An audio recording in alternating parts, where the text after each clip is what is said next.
morning, everyone, or good evening to those joining us from Korea or China. Welcome to GW Institute for Korean Studies, or GWIX. I'm Yeonho Kim, Associate Director of GWIX.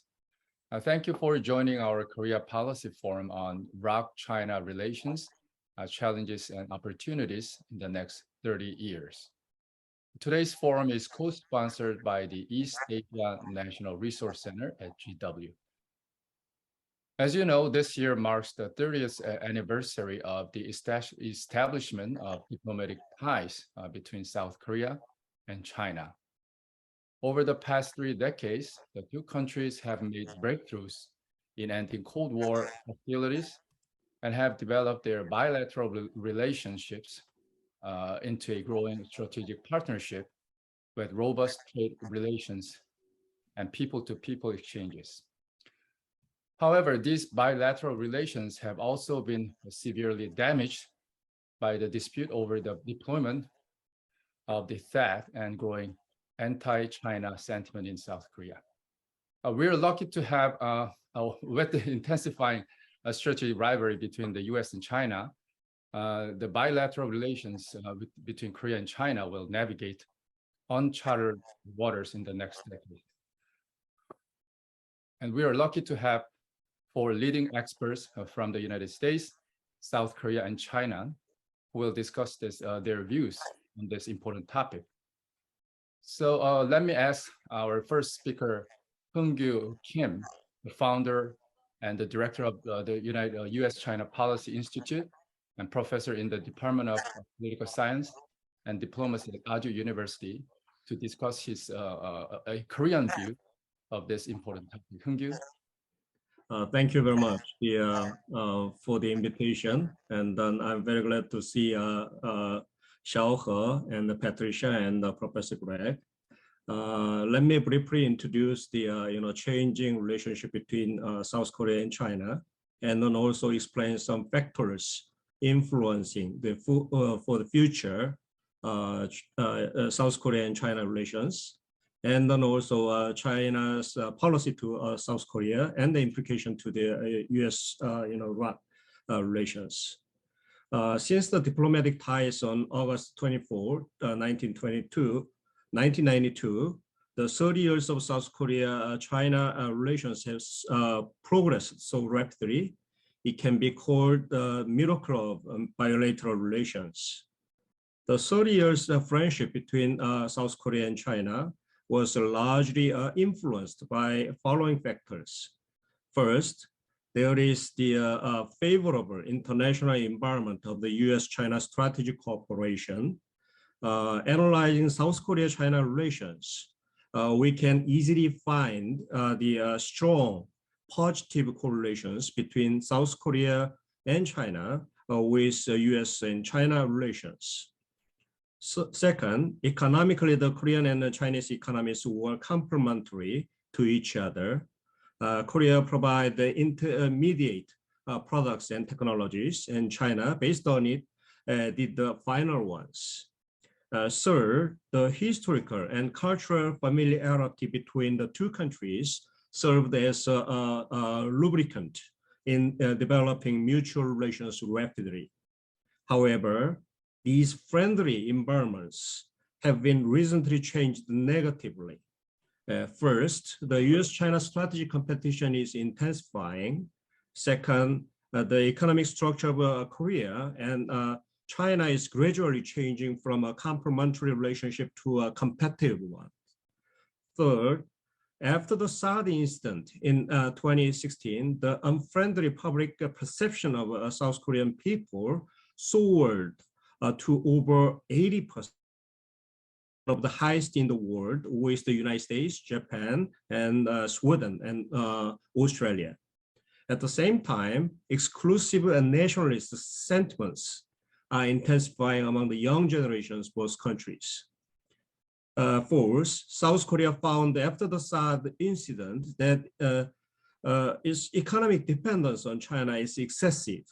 There is a serious concern China will undermine South Korea's supply chain stability according to its political needs.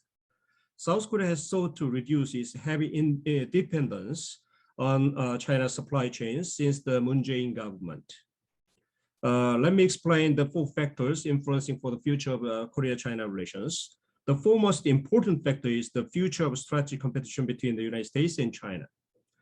If the strategic competition intensifies, South Korea's Yoon Suk-yeol government will face the serious challenge in South Korea-China relations. Second factor is identity issues. For South Korea, past experience with China as an adjacent country to China mostly records threat, humiliation, and frustration rather than benefits, rejoice, and satisfactions. The current identity of Koreans is strongly influenced by the success they have achieved under the liberal international order under the leadership of the United States since the World War II. South Korea has become the world's 10th largest economy through industrialization and democratization and informalization. Meanwhile, China is trying to reconstruct the Chinese nation based upon the territory and glory of the Qing dynasty. The identity constructed based upon the different viewpoints is now becoming a major factors in conflicts and antagonism between the 2 countries. The third factor is the mutual values. South Koreans value democracy, freedom, and human rights, and support of a market economy. China maintains a socialist authoritarian political system, a hierarchical attitude toward the others.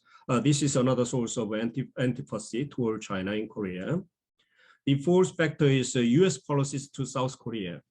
A deficiency of confidence in the United States exists within South Korea.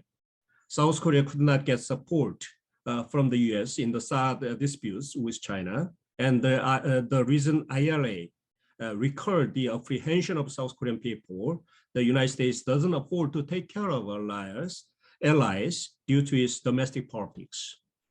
South Korea seriously worries about the US reshoring policies at the expense of its allies. Then what is going to be China's Korea policies anticipated? After Xi Jinping was nominated as CCP leader consecutively 3 times in the 20th Party Congress, many experts worry about China's warrior diplomacy and military aggression. China would focus more on, however, in my view, neighboring diplomacies and then also the developing countries, the so-called global South, lessening optimism of negotiation with the United States in the Xi Jinping's 3rd term. In this scheme, South Korea becomes a linchpin for China's foreign policies. China would take a balanced approach to both Koreas in spite of North Korea's active courtship toward China recently. South Korea and China face a double hedging situations, which is China in between South and North Korea, South Korea in between the United States and China.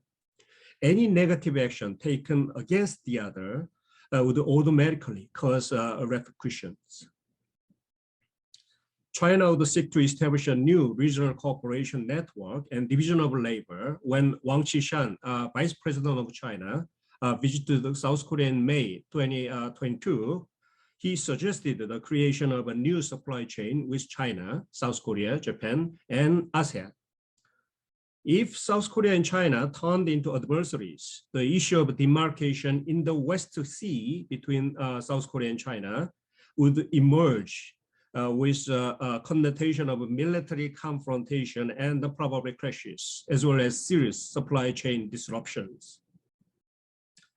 Then what is going to be implication for South Korea and the US relations? According to the poll of the PW research in 2020, South Koreans have more confidence in economic future of the United States than US citizens themselves. The utmost favorable view of South Korean people toward the United States has originated from their historical experience with China and the United States. It is the most important source of the ROK-US alliance. Maintaining confidence is crucial. For the future of the ROK-US alliance, Yoon Suk-yeol government has been well known as the most pro-American government in the history of South Korea. During the Yoon's tenure, The successful management of the alliance is much more than important than to the future of the alliance, as well as to the stability of East Asia. Currently, it deeply engulfed the US-China strategic competition and domestic turmoil in the United States have brought serious concerns from the world. Competition for supremacy between the US and China posed tremendous security challenges for South Korea. South Korea would be the stronghold of the alliance, no matter whether a progressive or a conservative government. The ROK-US alliance has been the pillar of South Korea's diplomatic, security, and economic policies. The height of the strategic competition between the United States and China is expected to increase even more during the Biden era. South Korea would not be optimistic about its relationship with the United States as well as China. South Korea sincerely hopes the United States policies of reshoring and competition with China were executed at the expense of its sincerely hope the United States reshoring and competition with China should not be executed at the expense of its allies. And then this is our current impression on the US policies. Thank you. Thank you, Heung-Kyu. In the interest of time, I just briefly introduced Heung-Kyu, and I'd like to ask all the attendees, the virtual attendees, to refer to our website for Heung-Kyu and other speakers' full bios. Let me ask our second speaker, Xiaohao Cheng, a professor at the School of International Studies of Renmin University and a senior researcher at the Pankow Institute, to discuss a Chinese view of ROK-China relations in the future. Xiaohao. Thank you, Yung-Hu, and also thank you very much for inviting me. I'm very glad to meet old friends, Q's and Patricia, Patrick, and also I'm very glad to meet new friends, Greg. And I'd like to say some words about Chinese perspectives views, China's views over China and the South Korean relations in the past 30 years, and hopefully I can offer some kind of informed predictions about the Sino-ROK relations in the next 30 years. But in order to do so, we have to do some lessons and experience from the two countries' past 30 years interactions. And the past 30 years development of bilateral relations between China and South Korea could be characterized as fast. In the 1992s, the two countries established diplomatic ties, and then 6 years later, the two countries agreed to build a cooperative partnership oriented to 21st century. Sounds like remote things happened. And in 2003, and the two countries upgraded their relationship to a comprehensive partnership. And 5 years later, the two countries agreed to build a strategic cooperative partnership. So the relations between two countries in the past 30 years had been upgraded one step by another step, very fast. So in the 2014, the two countries could declare they want to build a partnership that could boost common development, safeguard regional peace, and the revitalization and promote world prosperities.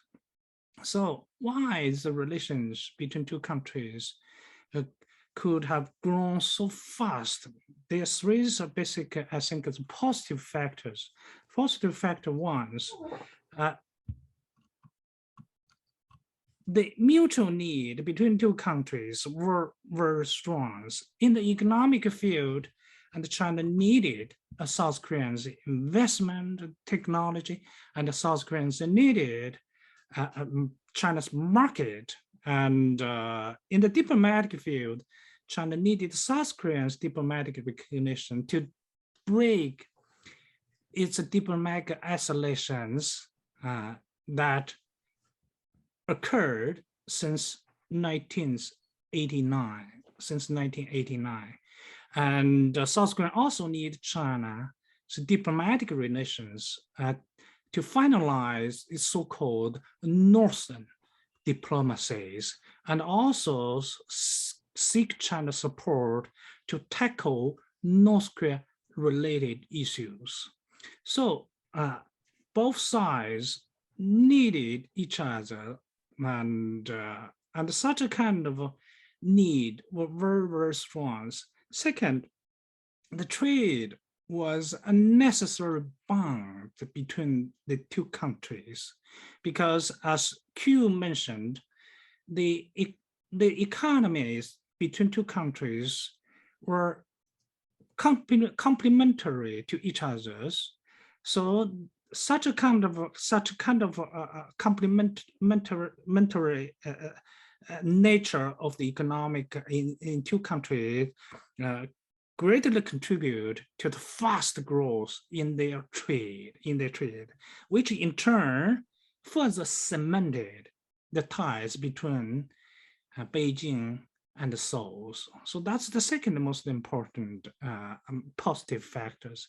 And the third, North Korea and the United States acted as some kind of facilitator to Sino-ROK relations. Why I say so is because both nations share a common interest in dealing with North Korea's nuclear and missile issues. China was willing to host the six-party talks and willing to partition North Korea if the latter developed its nuclear and missile weapons. And also China and South Korea all share a common interest in building good relationship with the United States. And you see, since 1989, the relationship between China and the United States had experienced some specific period of time. Initially, the relation was pretty bad, and then two countries mended the defense, and the top leaders exchanged a state visit with each other, and then the two countries could conduct strategic and economic dialogues on two tracks. So relations between China and the United States had been steadily improved, and certainly South Koreans was United States. I think we can ask Cheng to finish his presentation after he can come back. Xiao, yeah, why don't you finish your presentation? So I'm sorry for the internet traffic. This case demonstrates that China is still a developing country. Okay, and I'm trying to finish what I would try to say. The third factors, I assume you heard the third factors, right? Yeah. Okay, and recently, the three positive factors has taken significant changes, and some of the factors began to work against China and the United States relation, and the United States-ROK relations. So as Q mentioned, China and the United States strategic competition is the number one negative factors, and sooner or later, and these factors will undermine China and the ROK relation, no doubt about it. And also China is North Korea's ally. And sooner or later, North Korea issues will undermine China and the ROK's relations. So China's alliance with North Korea and our case alliances, we alliance with the United States, will play a very negative roles and to undermine China and our case relations, and sometimes may greatly hurt China and our case relations, and also to the mutual need. The mutual need is still there, but it's not as strong as it was. So that's the big change. That's the second change. And the third I like to mention, and the economic ties between China and ROK also face a significant challenge, because initially, China and in our case, economic ties could be perceived as a supplementary. But now, China's economy and South Korea's economies become increasingly competitive. So the three positive factors turn out to become a negative factors that may undermine China and our case relations. I'm stop here, and thank you for your patience. Thank you for giving us a very good food for thoughts. In the meantime, let me ask Patricia Kim to share her views of the ROK-China relationship in the future. Patricia Kim is a David Rubenstein Fellow at the Brookings Institution, holding a joint appointment to the John L. Thornton China Center and the Center for East Asia Policy Studies. Patricia? Well, thanks very much, Yunho. I was very much getting intrigued by Xiaohe's remarks, and it's really too bad that he's cut off, but hopefully he'll be back with us soon. And of course, I'd like to thank GW's Institute for Korean Studies for inviting me to join this discussion today. And I want to commend the Institute in particular for bringing together this panel with experts from South Korea, China, and the US. I think it's always useful and insightful to hear from scholars who are based out in the region and to observe the differences and common threads in our assessments. So this is, I really appreciate the opportunity today. So I guess I'll come back and I'll start with the bottom line. I also see intensifying US competition as the greatest challenge and potentially an opportunity for ROK-China relations today and in the coming decades. And then this competition, in turn, impacts two key challenges in the Indo-Pacific that have direct implications for both South Korea and China. And these are the North Korean nuclear challenge and growing tensions in the Taiwan Strait. So first, on the United States and China, the bilateral relationship, as our two speakers already described, between the two states is really at one of the lowest points in recent history, with little to no expectations on either side for a significant improvement in the foreseeable future. And because of the overwhelming focus on competition in both capitals, there is very little, if any, diplomatic space to advance cooperation in areas where the interests of Washington, Beijing, as well as Seoul, Tokyo, and many other parties converge, such as working towards the denuclearization of North Korea and towards a sustainable peace on the Korean Peninsula. In the meantime, Pyongyang has essentially been left to its own devices to continue advancing its nuclear and missile programs since the failed Hanoi summit of 2019 and ramping up its provocations, including a barrage of missile tests that began earlier this year. We've seen some in the last 24 hours. And of course, we've also seen a number of concerning pronouncements coming out of Pyongyang about its nuclear status and the right to preemptively use nuclear weapons. Now, to be sure, the fact that Kim Jong-un currently has no interest or no intention of giving up its nuclear weapons remains the greatest obstacle to restarting any diplomacy. But also, there's simply no political bandwidth or incentives for any of the parties to take up the North Korean nuclear challenge at this time. In fact, broadly speaking, there's growing focus in all capitals on strengthening, not limiting one's own nuclear and conventional capabilities as great power competition heats up. And there's really no interest in arms control or non-proliferation, or little interest. And I think the fact that discussions about limited nuclear use have re-entered into the mainstream debate with the Russian invasion of Ukraine is quite remarkable and concerning. We're also seeing great power patrons striving to keep their strategic clients and their partners close. So even if Beijing's ultimate interests are not served by North Korea's growing nuclear capabilities, Beijing, as well as Moscow, has continued to shield North Korea at the UNSC, blocking efforts to impose additional sanctions on Pyongyang while directing the blame at the United States and South Korea for failing to sincerely engage with North Korea and to extend its security guarantees, which would essentially require measures like lifting a wide swath of economic sanctions before major steps by North Korea to denuclearize, or significantly diminishing the US ROK alliance, both of which are non-starters for Washington and Seoul.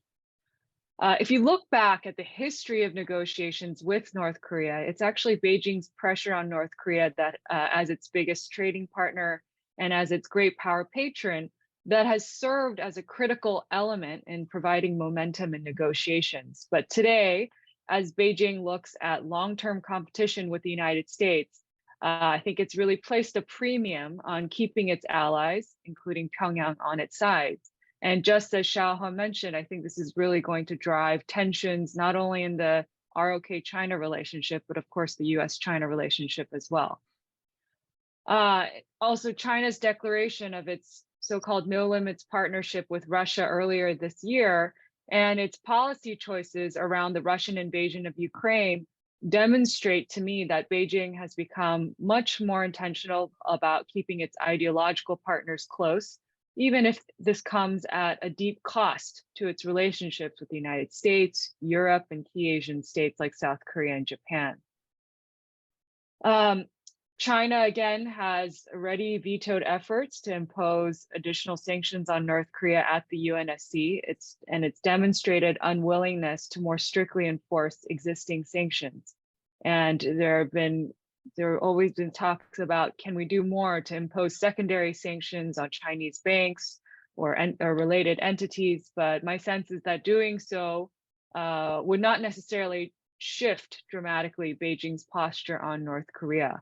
And I think China's refusal to directly denounce Moscow, despite the global outrage and sanctions regime that emerged since the Russian invasion of Ukraine, is a case in point.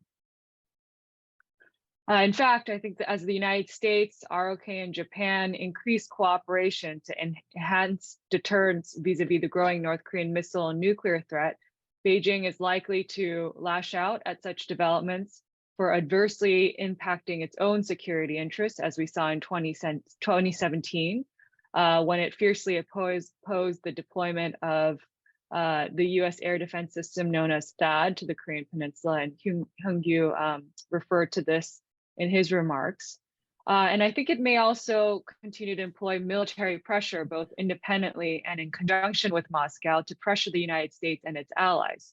So in 2019, China and Russia engaged in their first joint air exercises around South Korea and Japan.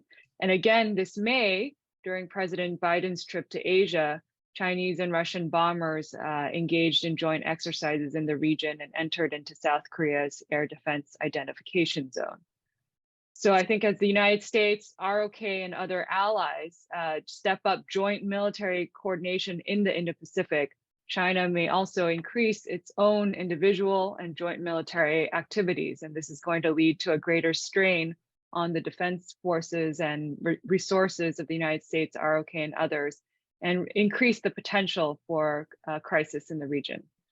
Now, to turn to the other spot that has high potential for conflict, of course, there's been growing concerns about Taiwan's fate, with Beijing's increasing aggression across the military, economic, and diplomatic domains towards the island.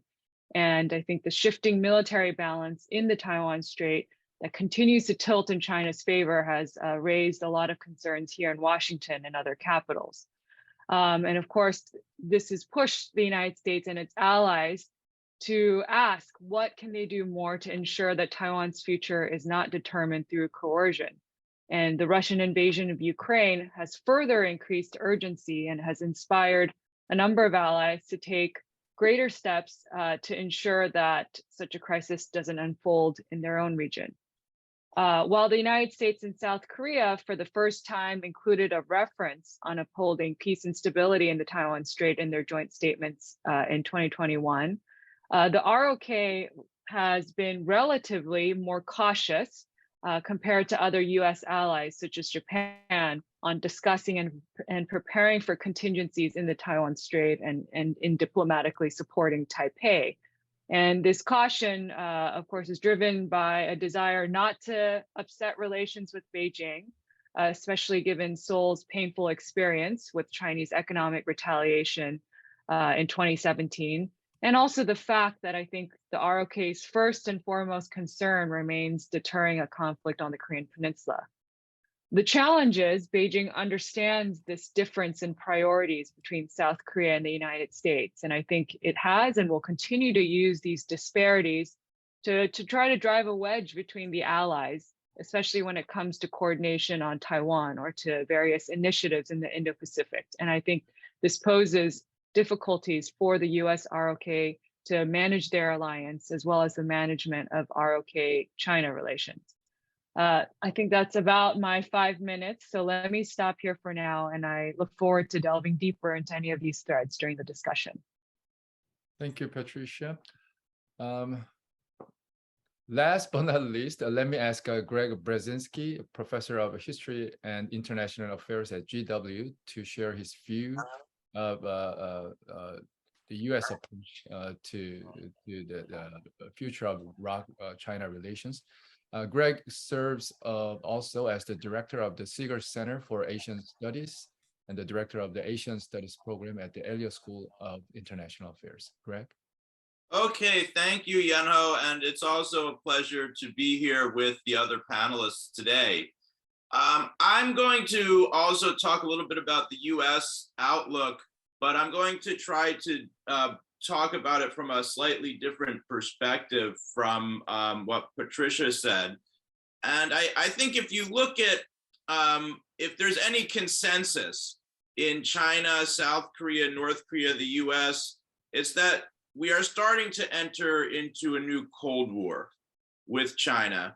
And I think this emerging Cold War is going to cause the United States or motivate the United States to seek closer cooperation with South Korea in several different areas. Some of them are the more traditional areas, military and strategic, but there are also some non-traditional areas and other forms of power. I think one of the most renowned scholars of the Cold War, John Lewis Gaddis, noted in a book that he wrote back in the late 90s, We Now Know, that if you really look at the history of the first Cold War, military power was actually not the most important form of power. Other types of power, economic, cultural, and ideological power, played equally, if not more important roles in determining the actual outcome of the Cold War and in protecting America's interests and core values. And I think this very much seems like it's going to be the case in America's new competition with China as well, even though I think Sino-American rivalry has many differences from the Cold War that the United States engaged in with the Soviet Union during the 1950s through the 1970s. I think there are a number of similarities as well. And I think in particular that these alternative forms of power will be as important as military and strategic power, and that these forms of power will all have a very strong influence on US-ROK relations. The first of these is that I want to talk about is economic power and the technological supremacy upon which economic power rests. South Korea is, of course, in a very difficult bind economically because its economy is still very closely connected with China. Recent developments in relations between China and South Korea And the declining popularity of China among South Koreans have, of course, made South Koreans more supportive of what we call decoupling at the theoretical level. But there's still a logistical question as to what extent it's actually possible for even the United States to decouple from China, let alone South Korea. Nevertheless, we already are seeing measures such as the recent US Chips and Science Act, which incentivizes South Korea and Taiwan to invest more in chip manufacturing in the United States. The United States has already approached Samsung on this issue. And you could see this, of course, when Biden met with South Korean President Yoon at a South Korean semiconductor plant and lauded it specifically as an example of potential ties between the United States and Asia. So there's some opportunity that this provides, but at the same time, of course, companies like Samsung and SK Hynix all have significant investments in China and in chip manufacturing there.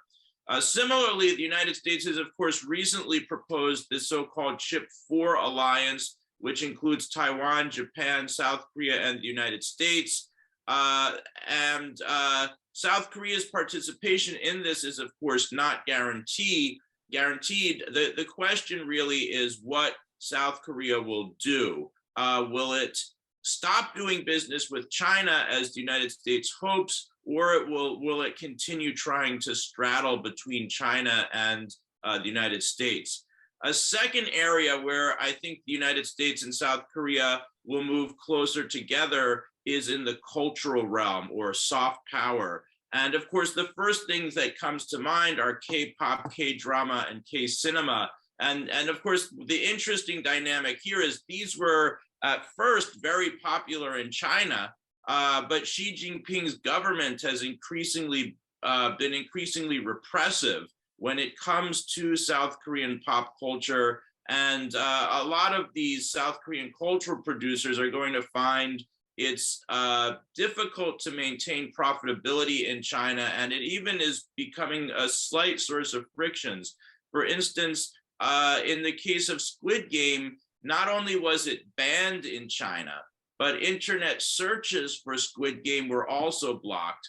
And part of the problem this creates is that China, South Korean dramas and music and film have been heavily pirated in China. Finally, though, I would say that South Korea's soft power extends beyond popular culture. Also critical is the fact that it has become a prosperous democracy, and it advertises itself that way to the rest of the world. The contrast between South Korea and North Korea, as well as the contrast between South Korea and China, is one that makes South Korea generally look very attractive to other countries in Asia and around the world. And I think what the United States is likely to do is to work with South Korea in the coming years to advertise the country's democratic values, to advertise its success as a democracy. It's similar to what we can expect the United States to do with Taiwan. This can send an important message to people in Asia and other parts of the world where the United States and China are competing, because Cold Wars are not only about who is stronger, but they're also about whose values can resonate more with the rest of the world. And so I think American efforts to combat Chinese influence during the next few years will be both blunt and subtle. But we can also be fairly certain that whatever form these efforts take, strategic or less traditional forms of power, South Korea will play an important role in overall US strategy. Thank you, Greg. Before we start with a roundtable discussion, I'd like to remind the attendees that we are taking questions from you, and the Q&A box is already open. So when you type in your questions, please make sure to identify your name and affiliation. Now, let me open it up for a roundtable discussion. I guess, Xiao, you must have a lot of things to discuss, or in terms of responding all the comments that your colleagues today made. Let me ask Xiaoho to make his comment first, and Hongyu, you're next. Okay, so there are a couple questions. So the question one from Mark Tokola. We're going to deal with the questions later on. So let's reserve the questions for the Q&A session. So I'd like to ask you to respond to other speakers' comments. Oh, okay. So I would like to respond to Greg and the comments. Yes, you are right, and South Koreans can play a lot of role on the softer side of international politics, and particularly it's pop cultures and high-tech studies and even educations. But nonetheless, I like to emphasize in Northeast Asians, the geopolitics prevails. Because in these regions, we witness the two fundamental phenomena. One is the North Korea's related issues, and another one is the United States and China strategic competition. And the two things are closely connected and push other country in this region and the country beyond this region to take a side on some of the more fundamental questions. And hard power still matters. So that's the basic reason why the North Korea developed its nuclear and the missile weapons. Now, North Korea has entered a new stage from acquiring nuclear weapons to prepare to use nuclear weapons. So that will create a tremendous impact, not only on South Korea, but also on Japan, China, United States, and other countries across the world. So we're going to see in the years to come how South Korea responds to such a kind of military threat from the North, how the Japan respond North Korea's missiles fly over its territory, its skies. So these kind of things will unfold in the years to come, and nuclear issues will occupy central positions in, I think, in countries' security agenda in these regions. Thank you, Hongyu. Yeah, I ask the question to Xiaohe, and also comments on Greg's remarks. Looking at the formation of a new standing Politburo committee, I'm a bit surprised because of concentration of power on the in the hand of Xi Jinping, and and would you explain a little bit more what is the reasoning behind that? And there is a culture, and also is a necessity for certain policies, and also what are the implications of foreign policies to Chinese foreign policies? I mean, especially to Korea. Okay, my comments on Greg's. Greg mentioned the Chief-4 alliance. This is not the alliance. This is the kind of initial stage of the consultation. So there is no reason for South Korea not to participate. We will join that, and we will avidly participate at the kind of consultation. But the formation of alliance in the so-called Chief-4 is gonna be extremely difficult, especially Taiwan, and also maybe the business groups in the United States. So how to make a consultation or adjust the kind of interest and among or between countries and also enterprise are not easy, things. So it's a long way to go. So of course, South Korea will, actively join. And then also still, as I mentioned before, we are worried about the, U.S. policies at the expense of, the allies. I really fear the kind of deficiency of, consultation among and in U.S. bureaus, and then also there are some policymakers. So without harmonizing the policies, one department or an organ of policymakers just issued, and then the consequences quite not necessarily the positive to the alliance relations and also the US, foreign policies. Thank you. Thank you. Let me ask Xiaoho to respond to Hungyo's question, and then ask Greg to whatever comments he has about, I guess, Hungyo's comments. Okay, thank you, Hingju, for your very sensitive questions. And it's very difficult for me to answer these questions, but I would like to highlight some things probably we need to keep in mind. Number one, and Xi Jinping has been widely regarded as core leader of the Chinese Communist Party and the whole China.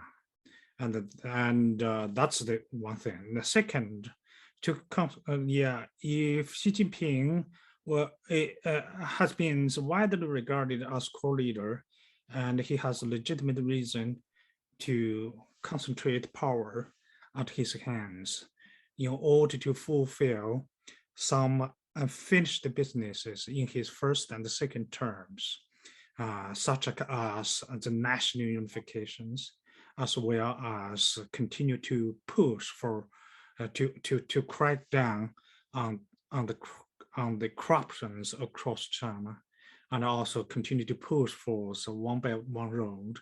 And there's a lot of things he hasn't finished in his first and second terms. And also, I like to emphasize, and Xi Jinping was elected to serve as a party secretary for his third term, and by the member of the Central Committee of the Communist parties. So he was elected, and he was bestowed by all kinds of powers and privilege by the Central Committee and the parties. And I'm going to stop here. Thank you, Greg. I'd like to respond to a few of the points that some of the other panelists made. First, Professor Chung's point that geopolitics prevails. I would just say a couple of things. Number one, I'm not saying that geopolitics and military and strategic power are not important, but the question is, what is the relative importance? And I think that's something that still hasn't been completely decided. I think what happened in the Cold War that was, engaged in between 1947 and 1991 is that militarily it became stalemated. So there wasn't an actual military conflict between the great powers. And I think if once it becomes stalemated militarily, then these other factors such as economy and culture and core values become more important. So if you think there's going to be military conflict and the rivalry between the United States and China is going to be decided militarily, then yes, geopolitics are going to prevail and military might is going to prevail. But if you think it's going to be a Cold War and it's not going to be decided militarily or through war, then what will decide it, right? And that's where I think other forms of power become very much important. So that's how I see it. Maybe I'm drawing too sharp of a dichotomy, but that's my general view. Professor Kim's point in terms of the Chip 4 alliance, is it an alliance? all I can say is that in the United States and in the American media, it's being called an alliance. And I do agree with you that South Korea's willingness to participate in it, if it's an alliance, is still undetermined. From what I see as an observer in the United States who reads South Korean media from time to time, though, I see it being reported that President Yoon is becoming more and more sympathetic to this idea. I don't know that he's completely bought into it. He may just be saying this to satisfy the United States because he knows Taiwan and Japan aren't going to go for it. But that's what I see from my point of view in Washington. Okay, Patricia? Great. Well, thank you very much. So Hung-Yu talked about soaring nationalism and mutual negative views among younger generations and a difference in values driving tensions between the ROK and China, and of course the US and China as well. I tend to agree with that assessment, and I'm particularly concerned about the deterioration of people-to-people ties, which really impacts the long-term trajectory of a relationship. And this is really, I think the ties have deteriorated even more during the pandemic, with Chinese experts, for instance, not able to travel here to Washington, or just a reduction in track 1.5 or track 2 types engagements. And I think that's very dangerous. So I have two questions. First, along on those themes for Xiaohe, I'd be interested to hear your thoughts on the sentiments and values among younger generations in China and what this portends for China's approach towards South Korea as well as the United States. And then the second question for you again is, we talked about the concentration of power in China.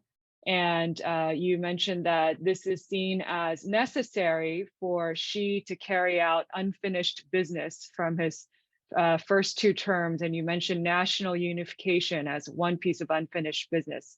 That's very ominous to hear. I would ask that you expand upon this. And I would note that here in the United States, among China watchers, there's a debate about whether Xi's concentration of power would give him the space to take time on Taiwan and to maybe try diplomacy and to lean more on carrots that China hasn't in recent years, or if this would empower him to push faster on a unification timeline with Taiwan. And so how do you see the concentration of power impacting Beijing's decision-making when it comes to managing the issue of Taiwan? And related to this is, on a more broader level, where do you see China's regional diplomacy and its diplomacy with the United States going in the post-20th Party Congress period? So among the more optimistic assessments that I've heard is that now that this big internal event has passed, Beijing will have more bandwidth and will to stabilize many of the relationships that have suffered in recent years. And others have said that no, Beijing will just continue on course. So I'd be curious to hear your thoughts. Xiaohe? Yeah, thank you for Patricia's very challenging questions. And can you hear me? Yes. Okay, good. And also for Patricia's mentioned the regional diplomacies, whether or not China we're going to change or maintain the course.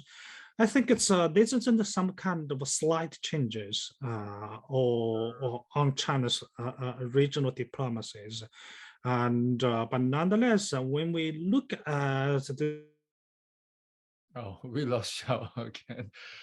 Okay, before we open it up for Q&A, we have about 15 minutes left. Let me ask Hung-Yu to share his thoughts about South Korea's views of the outcomes of the 20th Party Congress in China in terms of the future of ROK-China relations.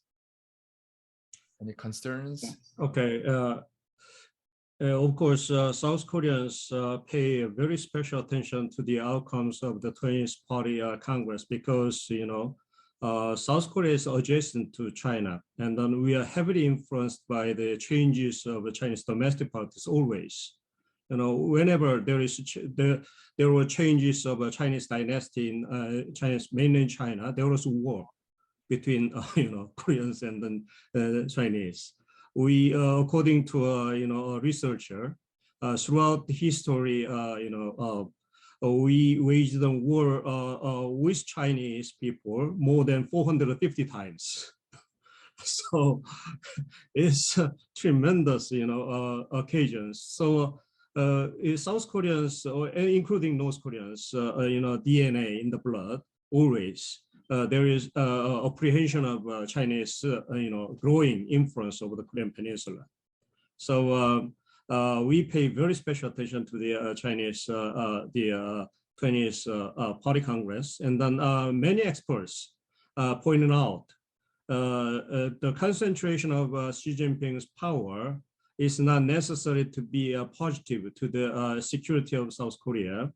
They worry about the increasing tensions and maybe possibly conflict with China in the near future. But however, in my perspective, I do not think China will take that kind of adventurous actions in the near future, because current Chinese leadership is kind of the so-called scientific materialist, not adventurist like Mao Zedong. They have grown out of Mao Zedong's the kind of big mistakes in taking adventurism. So they will focus on more on the basis like productivity and then economic relations, and then increase the influence their upper structure. So that's the basic. So Chinese approach will be might be different from what we thought, and so for the time being, China will pay more attention to the better relationship with South Korea and neighboring countries. So whenever China face the kind of challenges from great powers, they change their policies to focus on the neighboring countries, and then on the basis of the good relationship with neighboring countries, they again challenge the new international stage. And then so for the time being, I hope Xiaohe and then China will be very good at to Koreans, and they will suggest lots of things to Koreans. But the problem is whether how concrete the policies and how good for the public goods and to stability and peace in the international relations, especially in Northeast Asia. So still, we carefully watch over Chinese every inch of moves and then also the changing policies. But I'm not that pessimistic. I mean, in a short term. Thank you. Patricia and Greg, did you want to briefly discuss American views of the outcomes of 20th Party Congress in terms of the future of Korea-China relations? Well, I would say first, there's actually going to be a Seeger Center event on that very topic November 4th. So I wanted to just plug that event while we're here. It will be in person at the Elliott School.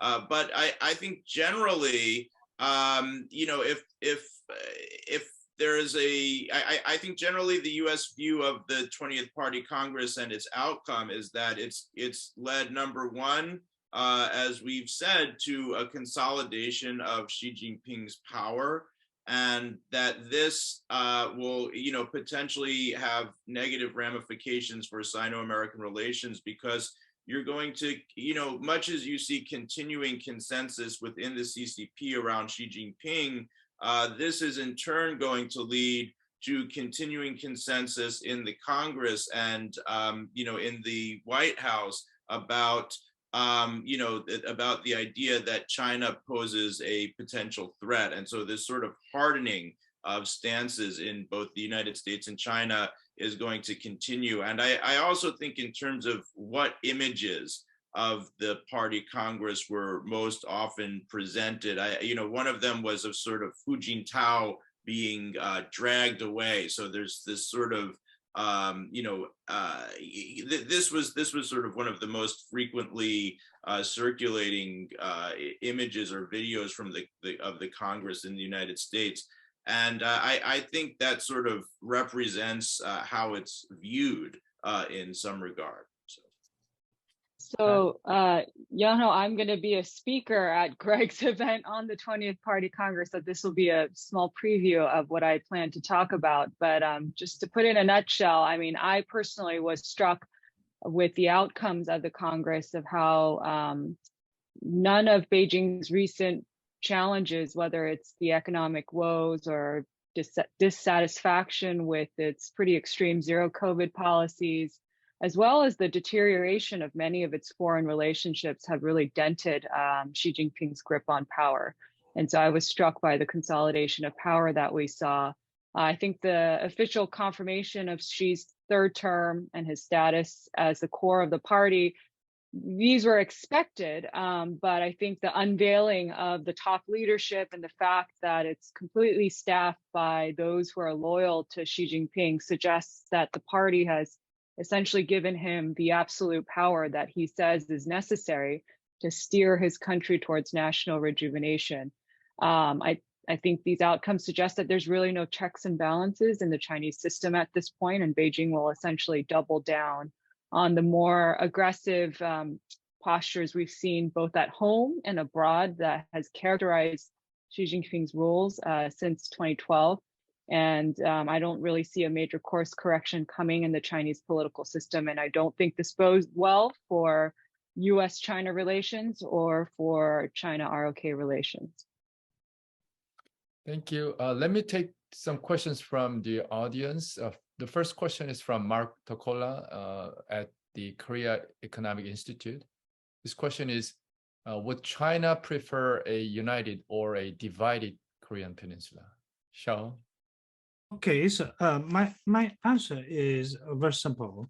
China is not in any kind of position to oppose Korea unification simply because China itself is a divided country. As long as China try to achieve national unifications, and why China oppose other countries to achieve unifications, I think that China is not in the position to oppose it. So, not divide the countries, so maybe for your safety. Divide two political entities, maybe China and Taiwan. I think we have a similar question for South Korea here. A question from Sarah Marshall, the National Security Institute at George Mason University. Is reunification on the radar of the Yoon administration at all? There has always been a resistance to angering China too much because of its relationship with North Korea and its potential to help with reunification. But is the prospect of reunification even present anymore? So what's the Korea's view of reunification? Yeah, North Korea, was quite successful in arming the nuclear and with its missile capabilities.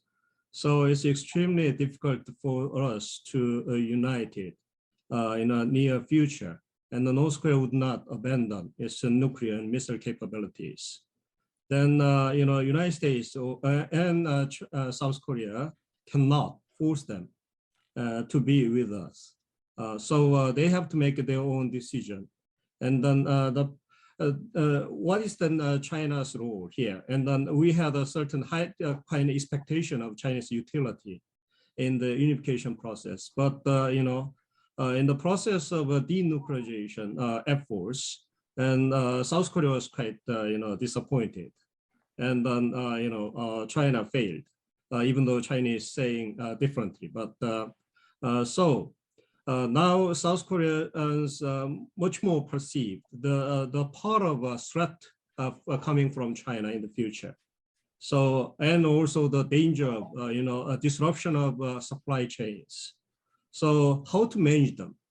this is the key, challenges to the U.S. government ahead of, unification efforts. So it's going to be a long-term, process for unification for South Korea's perspective. We have one comment and one question about Greg's comments on the South Korea's democracy and soft power. And I'd like to encourage all the speakers to read the comments made by KDO, which is posted in the Q&A box. And the Sunho Kim, a first-year graduate student at Elliott School, asked a question, a related question about Greg's comments. So to be short, he said, the question here is how valuable ideological and cultural factors are, if at all, and in what sense for China in keeping or developing relationships with other countries. So Xiao, do you have any further comments on this? I don't see the questions, and because I withdraw from the conference rooms, but I would like to let other speakers to answer first. Okay, Greg. Thank you, and thank you first, Katie, for your comment. I actually agree a lot with the points that you raised, and just this disillusionment with China that has occurred in the United States over the last two or three decades, with the image of China slowly moving from a country that was developing rapidly economically, but eventually it was going to liberalize and democratize. And it was really that assumption, I think, that enabled the United States to have a good relationship with China, or at least made a good relationship with China palatable to many Americans who believe it's their mission to spread democracy around the world. But I think your point also speaks to the general importance of culture and our underlying values in determining strategic rivalry, because ultimately, if China had followed the course that the United States had thought it was going to follow and had liberalized and democratized, today we wouldn't be talking about Sino-American rivalry and a new Cold War. So I think if the two countries shared a common set of political and ideological values, and again, that's not saying that geostrategic interests isn't important, but I think in the end, countries that share common sets of political and ideological values are a lot less likely to come into conflict with each other than two countries that have differing sharply different political systems and sharply different values in terms of the international order that they aspire to create. And I think, I don't know if I can answer Sunho's question completely, but I think he asks at the end, in what sense are these important for China in keeping or developing relationships with other countries? And I do think one of the interesting things about Beijing and the CCP is they have been putting a greater emphasis on soft power and cultural diplomacy during the last 10 years. And we've seen they've invested more in it. One of the problems, I think, is that when it comes to soft power, China isn't very good at it. It punches well below its weight. And if you compare, culturally, the number of people who speak Mandarin in the world is much, much greater than the number of people who speak Korean. Mandarin is the most common mother tongue in the world. Korean is about the 12th or 13th most common mother tongue in the world. But if you look at whose culture is popular globally and in Asia, it's South Korea, right? K-pop is extremely, popular, not only in Korea, but also Southeast Asia, South Asia, and here in the United States. The same with dramas. And, China just, I think partially because of its political system inhibits creativity. But because of that, it's just, it's the appeal of its dramas to people around the world.